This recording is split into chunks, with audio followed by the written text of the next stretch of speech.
All right, Steeler Nation, it's your turn.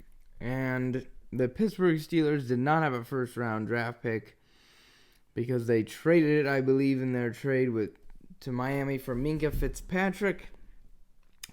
So for the Steelers, we're going to start with their second round, 49th overall pick, their only pick in the top 100 picks, which was the lowest of any team. Second round, 49th overall, Chase Claypool, wide receiver out of Notre Dame. And I gave this pick an A+. I think wide receiver is absolutely a need for Pittsburgh. And I think at this point in the draft, I think there were few better that they could have drafted than Claypool, if any. In my opinion, he was one of the best remaining at the time they drafted him. Claypool was 6'4", 238 pounds. He's strong, he's fast, and he's a lot to deal with. He's also very good run blocker. And special teams-wise, cover man, they say he's got good cover abilities. He's not really a yards after catch wide receiver, but he is a good possession wide receiver downfield. He'll catch the ball. He knows how to use his size. I thought he had route running problems, but I can't remember correctly because it seems like every wide receiver does. But I didn't make a note of it. So overall, I think he's got a high ceiling, and in my opinion, I think it's a very solid pick, and it could develop very nicely for the Pittsburgh Steelers. So good pick, Pittsburgh, and that takes us to their third round, 102nd overall pick, Alex Highsmith, outside linebacker out of Charlotte. I gave it a B. It's a need, but although he was impressive his last 2 years at Charlotte, I think that's the problem in itself is Charlotte. It is Division I, but it is CUSA. So I'm hesitant always to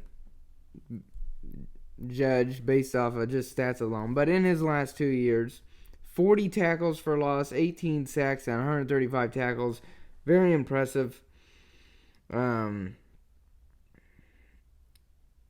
He has incredible skill, and many scouts, analysts would agree that he needs to get a little bit stronger, a little bit thicker, to be, as dominant as he was at Charlotte in the NFL.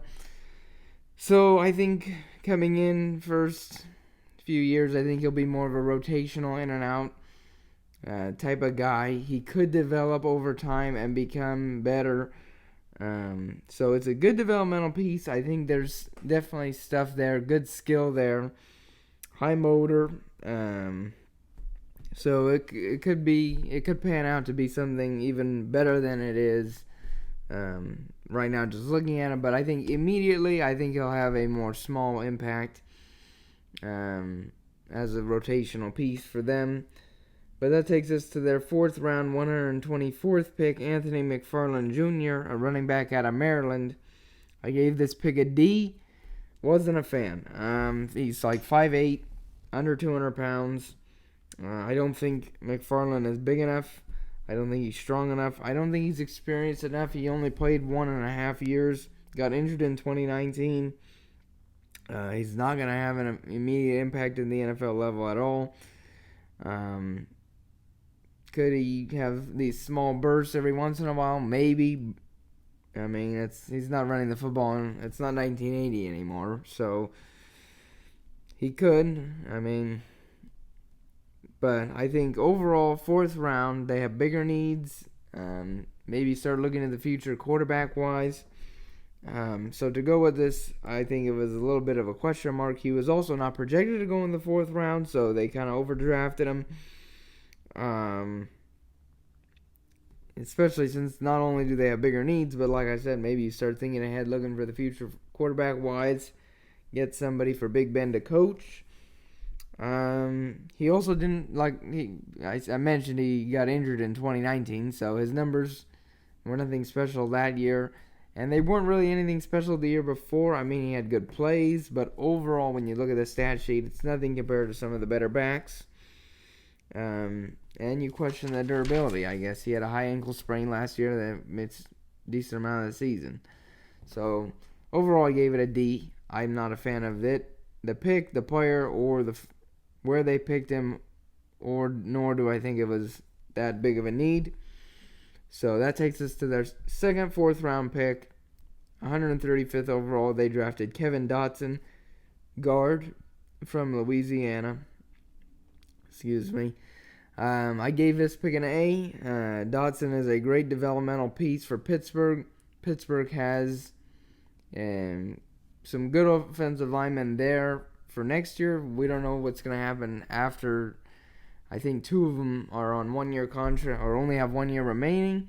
So he needs to learn from them. And I think, if they do decide to part ways with a few of those linemen, he could definitely fill in, his football IQ and technique have been acclaimed and noted. He's got very good run blocking ability, especially in the zone gap and power schemes. So he's experienced in that regard. I think the biggest thing with Dotson is the athleticism. He's a little big, little stiff. I think if he can improve on the core strength, the agility, and also balance, which I think will come with the core strength, then I think he could become actually a solid starter, not only for Pittsburgh, but in this league. So I think it was a very good pick. I gave it an A for Kevin Dotson, guard out of Louisiana. That takes us to they had 2 picks left. Their 6th round, 198th overall, where they draft Antone Brooks Jr., safety out of Maryland.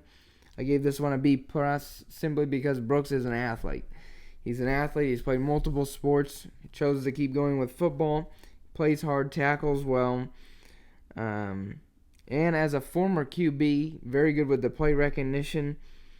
I think he's definitely a developmental piece. His coverage is a little shaky, a little spotty. His skill set needs to be sharpened. Just a little, it needs to be sharpened. So at some point, he could have a positive impact. Looking immediately, no, he needs work. But given the fact that he's a good athlete and he's played it, and he's played more than one position, he knows football well. So I think Brooks Jr., 6th round, it could be a good pick. Gave it a B+. It's also a need, as the Pittsburgh secondary hasn't been good for a long time. Round 7, 232nd overall was their last pick, in which they drafted Carlos Davis, defensive tackle out of Nebraska. I was less of a fan of this pick. They did not close out strong. I gave it a D. I think Davis does have size, but he lacks athleticism. And I just think he lacks the skills, in not only just in pass rush, but just in general. I don't think he doesn't have a high ceiling. I don't think he's going to, come out of the blue and be a steal. So I think he'll probably just be off-season and then get cut. I don't think he's going to make it very far. So, in my opinion, not too good of a pick there. So, overall, I gave Pittsburgh a B+. I think, only having 6 picks, they addressed some of their needs. They did make a few mistakes. But overall, they drafted a lot of, sound, solid guys. They took care of some needs. They got some developmental pieces that don't just have a little bit of upside. I think have a lot of upside if coached correctly. So overall, I thought it was a good draft for Pittsburgh. And coming up next, we're going to close with the reigning AFC North champs, the Baltimore Ravens. And that'll be it for NFL after we're done with them. But MLB and NBA still follow. So thank you, and stay tuned to hear the Ravens draft analysis for 2020. Thank you.